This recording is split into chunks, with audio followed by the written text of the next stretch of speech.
It is Friday, 2nd day of May 2025. Welcome to the Lord Aboga TV newspaper review. Straight away we go onto the Standard, whereby the main headline reads, "A fed up nation." This is regards to the assassination of the Kasipul member of parliament. You've realized that from the incident that happened Wednesday night, it is only that the political class are the one giving healthy condolence messages to the bereaved family. But the people of Kenya are fed up. It seems like the people of Kenya have decided to be on their own, leaving the political class to be on their own. It is only the political class that is eulogizing the late Honorable Ongondo Were. And that it is also sad in a manner or whatsoever what the political class is trying to imply onto the people of Kenya. Let me give you these instances. For example, 6 people were shot dead in Narok County, Emurua Dikir constituency. That is the Angata area. But the president didn't give a condolence message. The cabinet secretary for Interior Affairs didn't give a condolence message. In fact, the cabinet secretary for Interior went ahead and claimed that those people who were shot dead were criminals. That is a very sad state of affairs. And these are the things that bring about the public anger onto the political class. Now, the president also has the guts to issue a condolence message to this one honorable member, that this member of parliament, against the 6 people who were brutally murdered by the police in Narok County. This is my take. If the president, let's start from the head, if the president was honest with being the people's president of the Republic of Kenya, he would start by condoling with the 6 families that lost their kins in Narok County from extrajudicial killings. Now the president comes in strongly to condole with the family of a member of parliament, forgetting, assuming that nothing happened, assuming like these Kenyans didn't have lives that matter. The president didn't condole with the families of the Angata location shooting. He just decided to condole with the political class. Na Wakenya ni kina nani? Kenyans have decided that they are on their own, and the political class is also on their own. And this, if someone reasons brightly and sharply, it can tell you that the Kenyan people are seriously against what the political class does to them. Let me just read you through what the Standard had to write. This is what the Standard says. Backlash. As messages of condolence poured in following death of Kasipul member of parliament Ongondo Were, a wave of public anger towards the political class began to surface. Many Kenyans responded with scorn to tributes from fellow politicians, and some even offered prayers of gratitude for Were's passing. Given the depth of public frustrations, disillusionment, and resentment, it is time for the political class to engage in serious and honest self-reflection. That is very much in order. The Standard has said it as it is. It is time the political class engage in self-reflection. Because these fellas, when they are on the floor of the house, let's say they are in parliament or in senate, these people think that they are just in their own world. They speak all sort of crap there. Like for instance, the BBC documentary that was aired the other day. These members of parliament stood on the floor of the house to castigate BBC, saying that this is propaganda being initiated by the West. Now how? Propaganda how? Kenyans were shot dead in parliament. Is that true or false? That is true. during the anti-tax protests of 2024, Kenyans lost their lives. Kenyans were abducted. Is that true or not true? That is absolutely true. And you see, there are things that you cannot hide from on this world. You cannot hide from day. You cannot hide from night. You cannot hide from truth. Those three things.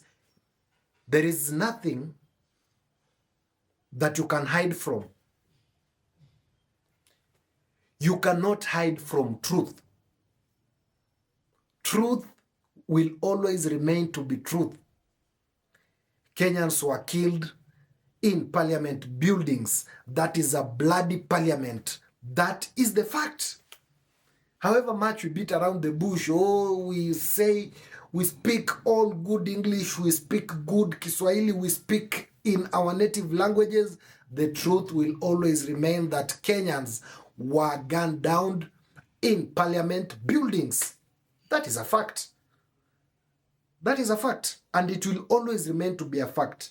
As here, Standard writes that June 2025-2024, Kenya changed forever. A majority of politicians think the country can walk back.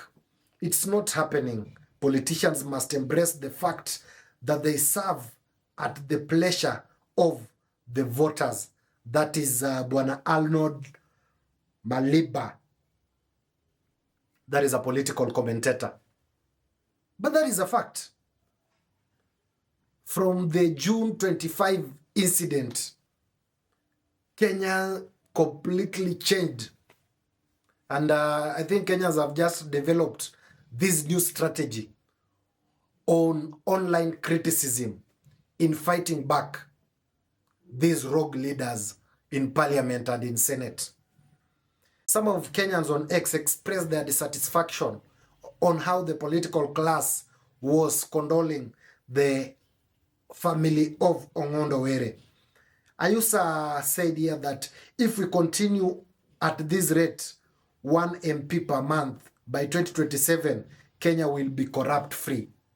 This one is implying that one member of parliament to die each and every month. By 2027, Kenya will be a corrupt-free country. This person basically, if I can analyze and interpret what he's trying to say, that the level of corruption in our country, Kenya, is being orchestrated by the political class. And insinuates that one member of parliament to die each and every month. Yeah, that is sad. We've reached some sad state. Another user here says that we also mourn the demise of the 5 people who were killed in Angata Barikoi. That is what I've just been saying. The political class, no one condoled with the killings at the Angata Barakoi, that is in Narok County, Emurua Dikir constituency. But here, when just one political person, one member of parliament dies, they all want to come out as angels just to stand by their own. Sad state of affairs there. Another ex-user says, let's sympathize and move on. Gen Z used to abduct themselves. I think Honorable Ong'ondo's shot himself too. Sometimes back, Kimani Ichung'wah said that these Gen Zs are not always abducted by the government. They always abduct themselves, go in some house, and just have fun there. This sarcastic user on X just reminded them that Ong'ondo Were also shot at himself. That is a sarcastic comment indeed. Another ex-user here says that I have read several stories about this guy, and I can say he was an henchman. His death was planned for long. We don't need to mourn when the people of Kasipul and Homa Bay are celebrating. We sympathize and move on.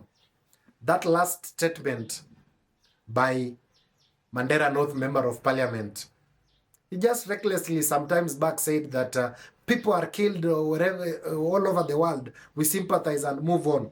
That is what he has been told there by an ex-user, saying that we cannot celebrate, we cannot mourn as the Kenyan people on the demise of one member of parliament when his constituents in Kasipul are celebrating. This fella, I'm told that he brought too much suffering to the people of Kasipul with political violence. That's why the people of Kasipul and the Homa Bay County are celebrating his death. He lived by the sword. He has died by the sword. That is as per the stories that I'm seeing online. Charles Ong'ondo Were was not a good person. That is a fact. Last but not least, another user on X says, a child was shot 7 times in Rongai, and someone asked, but he is alive? Another one said, people are abducting themselves. A day after BBC report, one MP said people die every day, they sympathize and move on. They are thinking they are exceptional to death. That is another user on X. Kenyans are fed up with the political class. It is high time these members of parliament start portraying themselves in high accord possible. Because as it stands, there is that public anger towards them. And it is only comes down to how they behave, the motions that they come unto with them in parliament. How they talk in parliament is what is bringing this public anger. Na itabidi wajiite mkutano because as things goes by, they are not good. Not good at all. I think that is what the Standard has written. Coming onto the Daily Nation, the main headline is Storm Around Slain MP. It's just the same story as from the Standard. This is the slain Ong'ondo Were, Member of Parliament for Kasipul constituency. Here the Nation writes, Kasipul Member of Parliament Charles Ong'ondo Were left Parliament shortly after 7 p.m. on Wednesday. Minutes later, his car pulled up at a red traffic light on Ngong Road, where an assailant shot him and he was dead by 7:30 p.m. His death has sparked controversy amid claims linking him to bloody attacks in his constituency, but his family defended him, terming the accusation he had blood on his hands part of cover-up for his murder. As usual, the family will always stand by him. However much he was bad, the family will always stand by his side. Again, here Nation writes, Ruto's relief to pensioners, teachers, and other workers. You know, President William Ruto promises, but when it comes to actualization, you have to wait up to the time that it is actualized for you to believe what President William Samoei Ruto has said. Before it is actualized, it is just but a mere talk. You know, President William Samoei Ruto gets excited when he's holding a microphone and he can promise you heaven here on earth. Very possible when President William Samoei Ruto speaks. President William Samoei Ruto says that let us move united and committed to building a Kenya where dignity, opportunity, and prosperity are accessible to all. Which is this opportunity that President is talking about? Opportunity whereby his Labour Cabinet Secretary con Kenyans for jobs in Qatar? Which opportunities is the President talking about? There are no opportunities that the President is talking about. And what is this unity the President keeps on talking about? Kenyans are already united. Which unity is this one that President always say, nataka tuunganisha wa Kenya? We Kenyan people are united. Hiyo unity unataka sijui ni unity gani? That is what President William Samoei Ruto said unto the yesterday's Labor Day celebrations. And let's wait and see if it is going to happen. maybe it's just but the normal talk. Maybe this time the president is going to actualize what he has promised Kenyan workers. We don't know. Only time will tell. I think that is what we have for today and to our newspaper review. For this and many more news on politics and governance, kindly subscribe onto our YouTube channel at Lord Aboga TV. Remember to press the notification bell so that when we come up with this important political content, YouTube will automatically notify you. Goodbye.